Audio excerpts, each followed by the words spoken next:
Coba kalian tutup mata kalian sebentar. Bayangkan sebuah perusahaan yang neracanya begitu buruk, ekuitasnya minus 1,3 miliar dolar Amerika, itu setara lebih dari 20 triliun rupiah kekayaan negatif. Ini bukan sebuah perusahaan kecil yang nyaris bangkrut. Ini maskapai penerbangan nasional kita, Garuda Indonesia. Sekarang buka mata kalian. Karena yang terjadi selanjutnya ini yang membuat saya tertarik menelitinya. Hanya dalam waktu 1 tahun, angka minus 1,3 miliar dolar itu berbalik menjadi positif 91,9 juta dolar. Ini bukan keajaiban, ini bukan cerita fiksi, ini adalah hasil kerja nyata dari manajemen baru dan suntikan modal strategis. Tapi di balik euforia comeback finansial ini, saya mengajukan satu pertanyaan yang menurut saya belum banyak dibahas orang.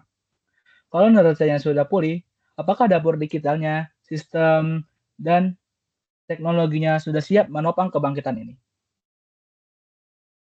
Perkenalkan, saya Sultan Ahmad Marham, dan hari ini saya akan mengajak kalian membedah kesiapan sistem informasi dan teknologi informasi Garuda Indonesia menggunakan 6 kerangka analisis strategis untuk memutuskan satu peta jalan digital untuk periode 2026 sampai 2028.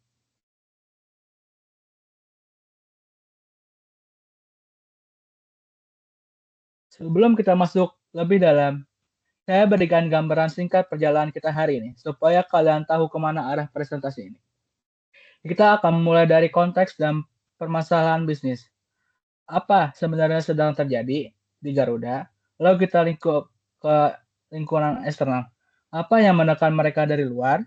Kemudian kita masuk ke lingkungan internal. Apa aset sesungguhnya yang mereka miliki? Setelah itu, kita potret portofolio digital mereka di sini. Dan di sinilah saya beri bocoran. Apa temuan yang cukup mengejutkan? Dan kita tutup dengan rekomendasi konkret plus roadmap untuk 3 tahun ke depan. Dalam kerangka satu benang merah, mari kita mulai.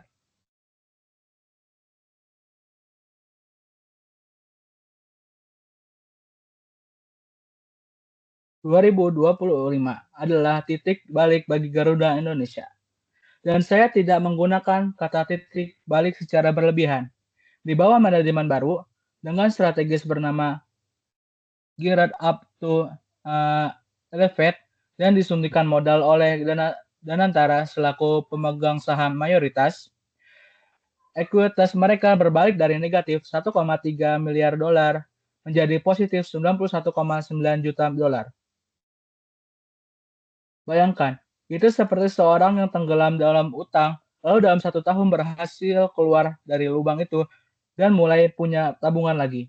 Tapi, dan ini bagian yang menurut saya paling untuk kita jujur bersama. Mereka masih mencatat rugi bersih sekitar 319,4 juta dolar di tahun yang sama. Kenapa? Karena fluktuasi kurs dan kenaikan biaya tetap, jadi permodalan sudah membaik, tapi operasional harian mereka masih berdarah-darah. Nah, kalau kita lihat sisi operasionalnya, sebenarnya cukup solid. On time performance 96,3%. Dead load factor 79,7%. Angka-angka ini sehat. Tapi apa satu angka yang mengganjal saya ketika pertama kali membaca laporan ini, 43 armada berstatus tidak layak terbang di akhir tahun 2025. 43 pesawat yang seharusnya terbang menghasilkan pendapatan mengangkut penumpang malah diam di darat. Di sisi lain, ada kabar baik. Penumpang internasional tumbuh 8,1% year on year. Pasar sedang kembali percaya pada Garuda.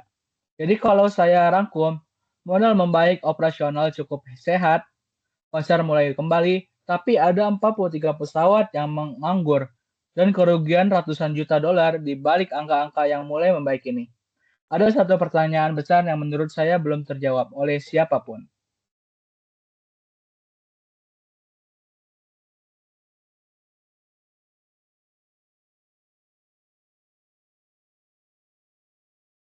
Pertanyaan besar itu adalah ini, apakah fondasi digital Garuda sudah setara dengan ambisi pemulihan bisnisnya? Mari kita lihat dari dua sisi.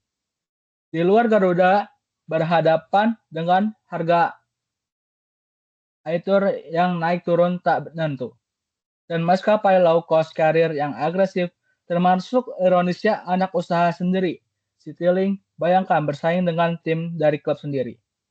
Di dalam ambisi pemulihan yang besar, tapi ketika kita petakan portofolio SIT mereka menggunakan kerangka McFarlane Strategic Grid yang akan saya jelaskan lebih detail nanti, mayoritas sistem mereka ternyata masih berada di kuadrat yang disebut key operasional.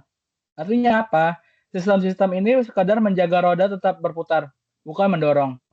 Pertumbuhan ke depan ibarat mobil yang semestinya hanya cukup untuk idle, tidak untuk berakselerasi. Contoh paling nyata dari gap ini adalah SAP S4 HANA. Sistem yang seharusnya menjadi tulang punggung efisiensi perusahaan, migrasinya sampai hari ini belum tuntas. Dan kalau ini tidak diakselerasi, ada 3 resiko nyata yang akan terjadi secara berantai. Migrasi SAP yang tertunda berarti efisiensi biaya tidak optimal. Predictive maintenance armada yang tidak berjalan berarti seat load factor akan stagnan, bahkan berpotensi turun. Dan ekosistem digital pelanggan yang tidak berkembang berarti loyalitas mereka perlahan tergerus oleh kompetitor LCC. Inilah gap yang menjadi fokus utama laporan ini. Kesenjangan antara ambisi pemulihan bisnis dan kesiapan infrastruktur digital, dan sisa presentasi ini adalah upaya kita untuk menutup kesenjangan itu.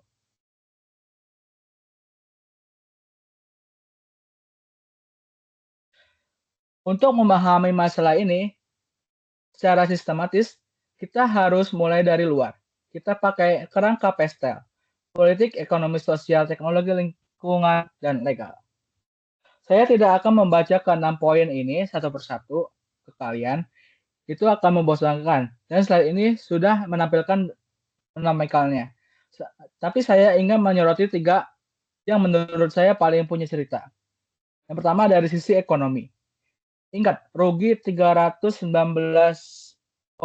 juta dolar tadi, sebagian besar penyebabnya adalah fluktuasi kurs dan harga Aitur. Itu bukan risiko abstrak di atas kertas. Ini ancaman yang langsung terasa di neraca setiap kuartal. Lalu ada dari sisi sosial. Pergeseran preferensi masyarakat ke rute internasional adalah peluang emas yang harus ditangkap cepat sebelum kompetitor mendahului. Dan dari sisi teknologi, ini yang paling relevan dengan topik hari ini. Update SAP ke S4HANA, implementasi CRM 360, dan pengembangan aplikasi Fly Garuda membuka peluang besar untuk efisiensi biaya dan personalisasi layanan pelanggan. Kesimpulan dari analisis besar ini sederhana. Peluang jauh lebih banyak dibandingkan ancaman. Tapi tekanan biaya operasional itu nyata. Ini nyata dan mendesak untuk direspon segera. Bukan tahun depan sekarang, tapi sekarang.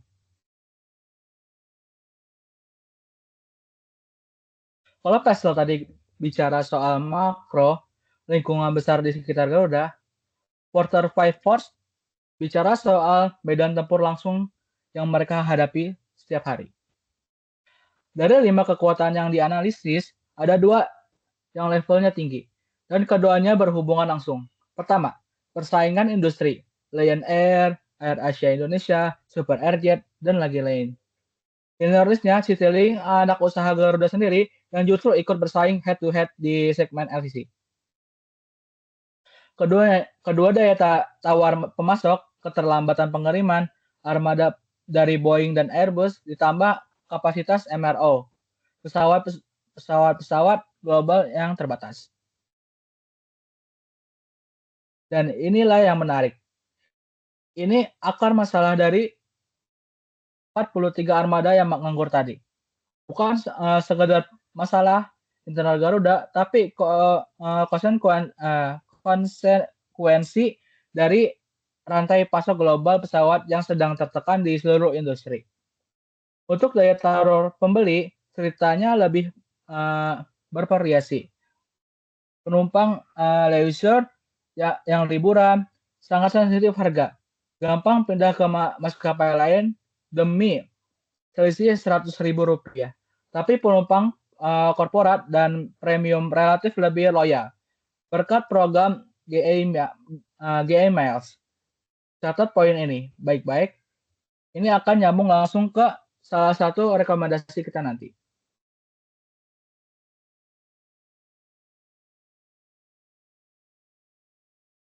Sekarang kita masuk ke dalam tubuh Garuda. Bagaimana sebenarnya mereka menciptakan nilai dari ujung ke ujung menggunakan kerangka value chain. Coba lihat dari baris atas ini. Seperti alur perjalanan seorang pelanggan. Mulai dari akuisisi nasabah, lewat aplikasi Fly Garuda, onboarding tingkat digital lewat check-in online, layanan penerbangan itu sendiri sampai program loyalty dan retensi pelanggan lewat GML, perhatikan semua. Tahap ini sudah punya sistem pendukung masing-masing. Tidak ada yang manual sepenuhnya. Di baris bawah, ini yang bekerja di belakang layar. Infrastruktur teknologi sumber daya manusia. Dan perhatikan baik-baik satu blok ini. Pengembangan teknologi. Ini rumah dari SAP Sahana. Sistem yang migrasinya belum tuntas itu yang tadi kita bahas tadi. Jadi pesan kuncinya di slide ini, hampir semua aktivitas bisnis Garuda sudah didukung sistem digital. Yang jadi soal bukanlah ada atau tidaknya teknologi. Teknologinya ada. Yang jadi soal adalah kematangannya. Dan itu perbedaan besar karena solusi pun berbeda. Bukan membangun dari nol, tapi menyempurnakan yang sudah ada.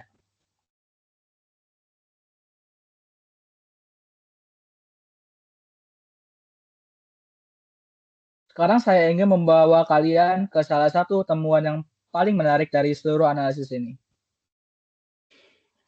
Ada 3 aset strategis yang kami uji menggunakan kerangka VRIO. Apakah aset itu valuable, rare, inimitable, dan organized untuk dimanfaatkan. Dan hasilnya mengejutkan. Dari 3 aset itu cuma satu yang lolos semua kriteria. Bukan pesawatnya, bukan rutenya, tapi struktur grup yang terintegrasi. Antara Garuda sebagai full service carrier, Citylink sebagai LCC, dan GMF AeroAsia sebagai penyedia jasa perawatan pesawat. Ini yang dalam teori strategis disebut sustained competitive advantage. Keunggulan yang nyaris mustahil ditiru kompetitor tunggal manapun. Tidak ada maskapai lain di Indonesia yang punya kombinasi 3 entitas seperti ini. Bandingkan dengan 2 baris lainnya, dengan rute terluar dan program loyalty GA Miles, keduanya harus bagus. Tapi keduanya cuma temporary advantage karena bisa dikejar kompetitor asal mereka mau berinvestasi cukup besar. Jadi artinya apa? Aset paling berharga Garuda bukan pesawatnya, tapi struktur ekosistemnya. Dan yang menarik, mengunci keunggulan ini hanya butuh satu hal, integrasi dan lintas entitas grup. Sesuatu yang sampai hari ini belum sepenuhnya terwujud.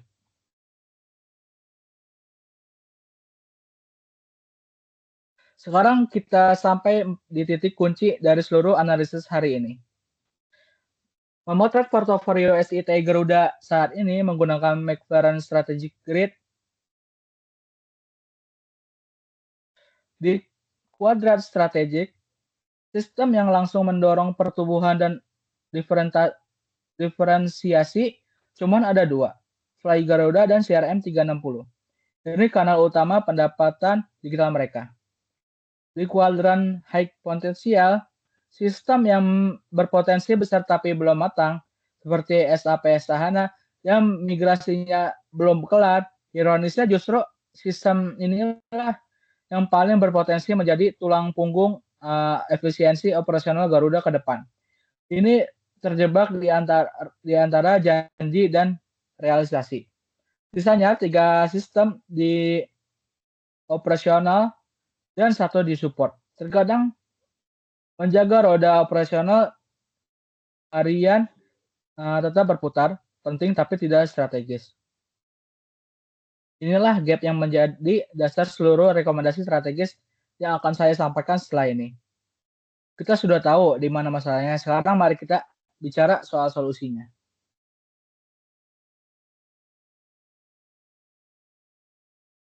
Setelah memetakan kondisi eksternal, internal, dan portofolio SCTI Garuda, saatnya kita merangkai semua menjadi satu strategi yang utuh. Menggunakan kerangka War and Paper, bisnis strategi Garuda sudah jelas melanjutkan get up to elevate. Nah, supaya tujuan bisnis ini benar-benar tercapai, IS strateginya membutuhkan 3 hal, sistem predictive maintenance, informasi revenue management secara real time, dan yang terakhir integrasi data pelanggan lintas entitas grup. Dan supaya ketiga hal ini bisa berjalan, dibutuhkan fondasi IT yang kuat. Penyelarasan migrasi SAP Sahana, penggunaan keamanan cyber, API yang terintegrasi antar entitas, dan analitik berbasis AI. Dari sini berdasarkan seluruh analisis yang sudah kita lalui bersama, lahir 3 rekomendasi inisiatif yang akan saya sampaikan sekarang.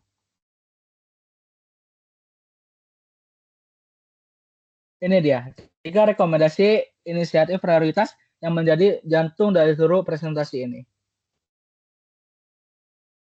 Inisiatif pertama, penuntas migrasi SAP Sahana dan integrasi data group ini prioritas tertinggi. Karena tanpa fondasi ini, 2 inisiatif berikutnya akan pincang. Ibarat membangun rumah tanpa fondasi yang kuat. Lalu yang kedua, inisiatif kedua, predictive maintenance berbasis data dan AI.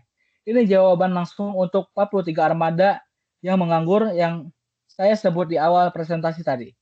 Ingat angka itu, targetnya jelas, menurunkan jumlah armada unserviceable dan menaikkan seat load factor. Lalu yang terakhir adalah penguatan ekosistem digital pelanggan lewat Fly Garuda dan CRM 360. Supaya Garuda tidak kalah gerak cepat dari maskapai LCC dalam mempertahankan loyalitas penumpang leisure yang sensitif harga tadi.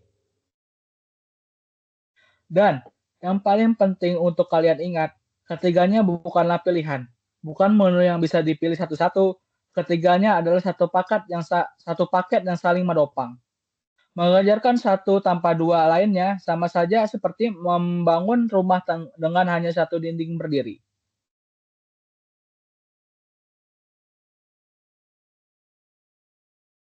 Rekomendasi yang bagus tanpa rencana eksekusi hanya akan jadi laporan yang menumpuk di lemari. Jadi supaya ini tidak sekedar wacana, mari kita lihat gambaran eksekusinya sepanjang tahun 2027. Ketika inisiatif ini berjalan paralel, bukan beruntun, berurutan, bukan berurutan, mulai dari riset dan uji coba di kuartal pertama sampai go live penuh dan evaluasi menyeluruh di kuartal keempat. Secara spesifik, migrasi SAP dimulai dari modul finance.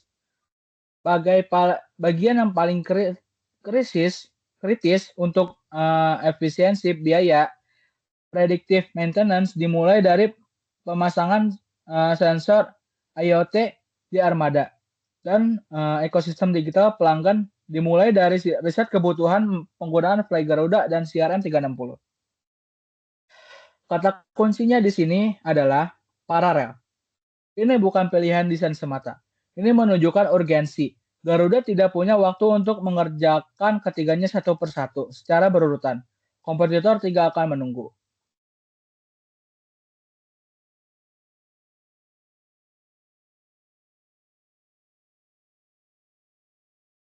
Jadi setelah semua analisis ini, apa sebenarnya benang merahnya? Dari sisi eksternal, Garuda didukung oleh permodalan yang kuat dan pemulihan pasar internasional yang menjanjikan. Tapi mereka tetap rentan terhadap loyalitas biaya ITUR dan kurs serta persaingan LCC yang semakin agresif bahkan dari anak usahanya sendiri. Dari sisi internal, mereka punya aset yang nyaris mustahil ditiru kompetitor manapun. Struktur grup yang terintegrasi antara Garuda, Citylink, dan GMF Aero Asia, tapi portofolio digital mereka sejujurnya belum sepadan dengan nilai aset itu. Dan masa depan daya saing Garuda menurut saya akan ditentukan oleh satu hal yang paling spesifik, kecepatan integrasi data dan kematangan infrastruktur digital. Modal yang kuat sudah ada di tangan mereka. Yang belum selesai adalah membangun otak digitalnya.